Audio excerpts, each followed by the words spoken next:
So let's talk about, we don't need to talk about Evans or Tucker or anything like that. We're not a Debbie show. But let's talk about Walker. Let's talk about Walker first. Where are you at on Ken Walker? Because, of course, Rashad Penny, our old friend, really, really quite sadly, he breaks his fibula. So he's done for the year. And that means it is Kenny Bullett's season from here on out in Seattle. What are you expecting to see out of Walker rest of season? What are you hoping to see out of Walker rest of season? And do you think he should be on this list of 10? Yeah, I think he should be on the list of 10. I actually pulled this up in preparation of the show because I wanted to really talk in depth about how good Kenneth Walker is. Considering that you think he was a terrible prospect, may I add? That's exactly what I said. Yeah. And he's actually quite a good prospect. Like, he is one of the best running backs to enter the draft in several years. He actually rates in the 90th percentile for yards created per attempt per Graham Barthield's yards created metric, which is one of my favorite metrics in all. Barfield loves him. He had him RB1 overall above Hall. Yeah, that was a little bit foolish because he doesn't catch any passes. And shame on you, Graham. You should know better. But he is the best running back of the running backs, and he's a better rusher than Breece Hall by a fair margin, I would say. But Breece Hall catches a lot of passes and is a. Can we tangent for a moment? Breece Hall, I don't feel like people understand this well enough. Jonathan Taylor, when it came out 2020, people were like, he's generational. Look at his athleticism. Nobody said that about Breece Hall. Breece Hall is more athletic than Jonathan Taylor on a size-speed spectrum using relative athletic score. If you sort by relative athletic score by all players drafted, so this is including day 3 picks, it is wild. I think his film in college wasn't as dynamic as Taylor's. I don't care. It doesn't matter. They got the same film grade for the last year line. The film to me is whatever. He knows better than I do. Did the exact same score, basically. But here's where it gets really interesting because people are falling all over themselves about Jonathan Taylor's athleticism. The most athletic running back to ever be drafted in the top 10 or in the draft in any round is a guy named Justin Fargas in 2003. Yeah. This is in my database goes back to 2003. He was a perfect 10. He was like Jelani Walker, but at running back. Jelani Woods. He was terrible. Hey? Jelani Woods. Or Jelani Woods, sorry. Got Kenneth Walker on the brain. Jelani Woods was a perfect 10. Justin Fargas a perfect 10. Yeah. They're the equivalents. You've derailed this segment, by the way. This is the Kenneth Walker segment. I know we're getting there. And then we have Saquon Barkley, who was generational, except I don't have a generational score. But if I did, it would have been Saquon Barkley. And then next is Breece Hall. He was the 3rd most athletic running back in the world ever drafted since 2003. And nobody even cares. New turf era. Caught passes nearly at the same level as like a DeAndre Swift or a Saquon Barkley, a Christian McCaffrey, Alvin Kamara. The guy had such an incredible profile. Anyways, Kenneth Walker, from a yards created perspective, is in the 90th percentile. Breece Hall is in like the 40th percentile. Like, he's a totally mediocre rusher. Very similar to Dameon Pierce, in fact. And Najee Harris, for that matter. They're all right there together. But, yeah. Anyways, Kenneth Walker, I think, has like best rusher in football in his range of outcomes, similar to like a Nick Chubb or a Jonathan Taylor. Like, I think he has that. Or Rashad Penny. I think he has that kind of like potential as a rusher. I don't know that he'll hit it, but it's in the range of outcomes. Yeah. And if he does that as a rookie, which he's already off to a really strong start, if he does that as a rookie, we're talking about a 1st round single QB startup pick next year. Like, he's going to be a top 12 positional player fantasy pick in dynasty leagues. And that's really kind of my thesis around why we were drafting Kenneth Walker at 103 in rookie drafts, was because we may or may not get the production, but we don't really care. As long as he gets the huge value gain, which it's really hard for a wide receiver to get that kind of value gain. They need to be Jamar Chase to get that, and that's just really unusual. So Kenneth Walker provided the highest degree of value difference-making potential as a rookie. That's why we're drafting him. Now we're sitting here. Rashad Penny's out. Kenneth Walker is the guy. He's getting targets at a rate that we never really expected. Well, he's getting tap passes. Yeah, whatever. He's getting targeted. I thought they weren't even going to throw to him like they did Rashad Penny. Yeah, but those aren't scalable. Like, he's like literally like half his targets. He's not running any routes. Well, at least he wasn't, because Penny was running routes and their other guys were. And he was coming around getting like jet motion shit where they're like tap passing him the ball and it's basically a run, but it counts as a reception. That happened like 3 times, which is like sounds great. Sounds great. He's getting passes, then he's catching them. Why are you making this complicated? The guy, he's got it's the Nicole Hardman route tree. Love it. He's got a 5.6% target share already. No, like that's not good, but it's like we don't know what it's going to be. It's probably going to be bad. I shouldn't say that. We have a strong suspicion he's not going to catch passes in the NFL. We have a strong suspicion that the masses aren't going to care if he doesn't catch passes as a rookie. And therefore, as long as he is efficient on the ground, we're going to have a very large scale value increase, which is really exciting because then we can go buy whatever the hell we want with him. So that's kind of where I'm at with Kenneth Walker. Rashad Penny should be bought right now. I'm with you. That was a big take that I had in my week 5 thoughts, which was maybe a surprise that we share that take after what we said about Penny. But I was like, Rashad Penny, you could probably get at like round 3 pick level value. And he's like really, really good at one aspect of the football game that we play. And so anytime you can get someone who's like certifiably great at anything for a round 3 pick, you should just go get that player because you often find players that are shit at everything in round 3. So yeah, I'm definitely buying Penny and stashing him. He's probably a guy that he's going to end up somewhere. He might end up in Seattle again next year, frankly. It seems entirely possible, or he signs like a 1-year contract somewhere else, maybe to pair with like a round 2 rookie.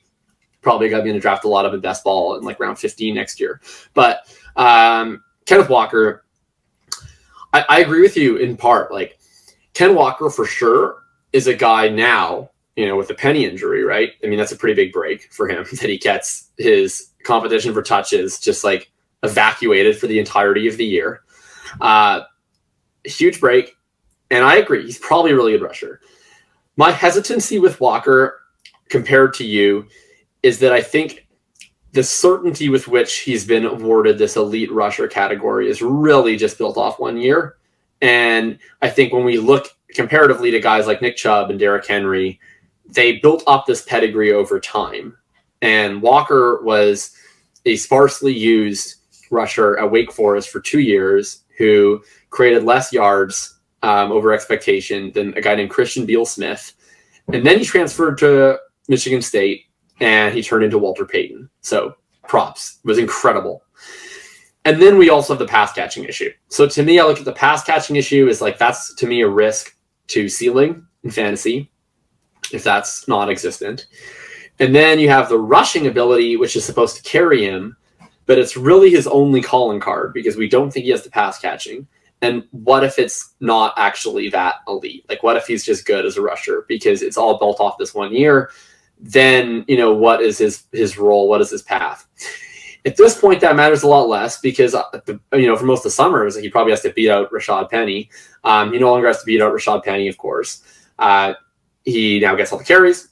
Whatever he is, the rusher. Okay, good, elite, whatever. It's a hell of a lot better than Travis Homer and DJ Dallas. So expect him to get every conceivable carry. That's for sure. And I think, by the way, I really think that he is an elite rusher. I'm just not positive about it. That's basically what I was saying. But I don't think that he's bad at rushing. I think he's really good at rushing. And the receiving is like the opposite. I think he probably won't catch passes because most players who aren't utilized as pass catchers in college don't get utilized that way in the NFL. But I don't know for sure.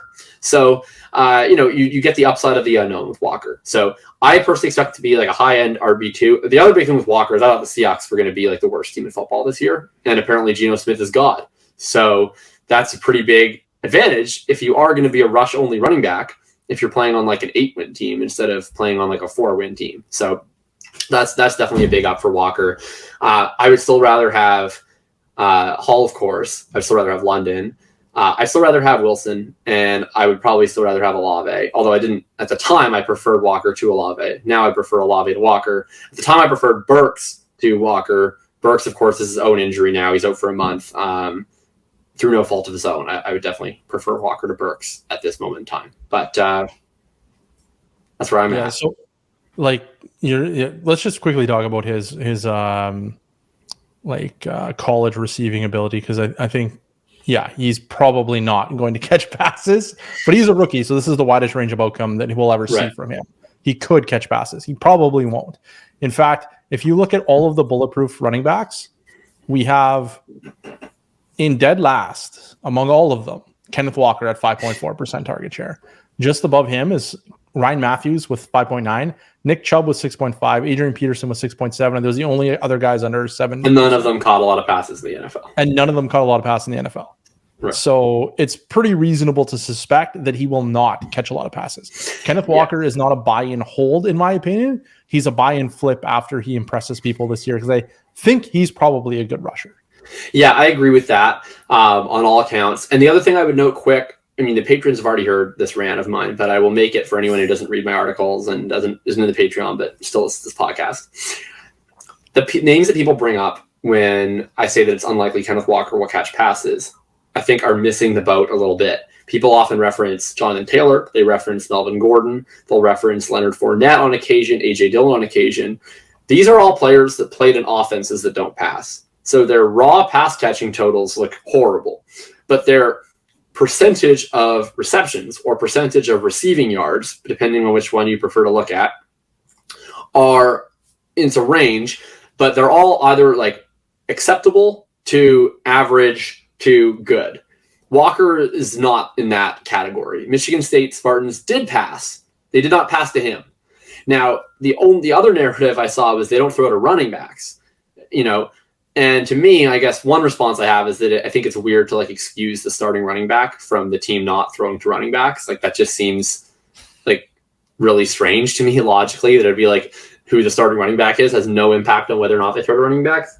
But he also didn't have a majority of the receptions among the running backs at Michigan State, despite him playing the vast majority of the snaps and getting the vast majority of the carries. So I'll just say, I think it's unlikely that he catches a bunch of passes. That being said, there are levels to this, right? Like there can be non-pass catching running backs, as in Rashad Penny non-pass catching running backs, where it's like if he plays 16 games, he's lucky to catch 10 passes, right? And then there's or like a Jordan Howard, right?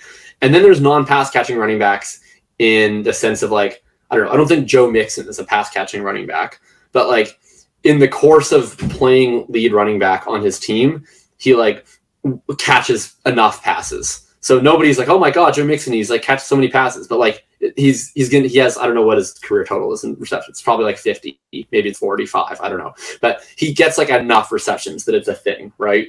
And I think that it's possible that could be Kenneth Walker. Not likely, but it's possible.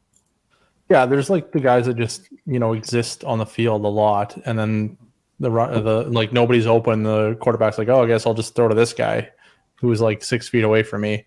That can be Kenneth Walker, I think. Yeah. But he's got to get on the field and play all the snaps is the big part of it. Yeah, which is hard to say he will. Like even Derrick Henry, who plays like pretty much exclusively, doesn't catch a lot of passes until like the last year. Right. I think last year he started catching some passes. Year before that, he had like almost nothing. But like just for an example, we have 20 running backs with 7% college target share or lower, and 2 of them have ever put up a top 5 season: Adrian Peterson and Derrick Henry. Like in order for Kenneth Walker to truly give us difference making, Adrian Peterson played in an era where they just ran the ball way more than they do now. Yeah. Like I don't think that's repeatable. And was the best rusher, like one of the best rushers ever. Like Kenneth Walker needs to be absolutely positively special in order to give you difference-making production without catching passes. Right. Nick Chubb doesn't do that, and he's amazing. Until this year, of course, but he won't finish that. Like, yeah, Nick Chubb, right? He has been like, maybe this is the year, I don't know, but I still think he's just running hot.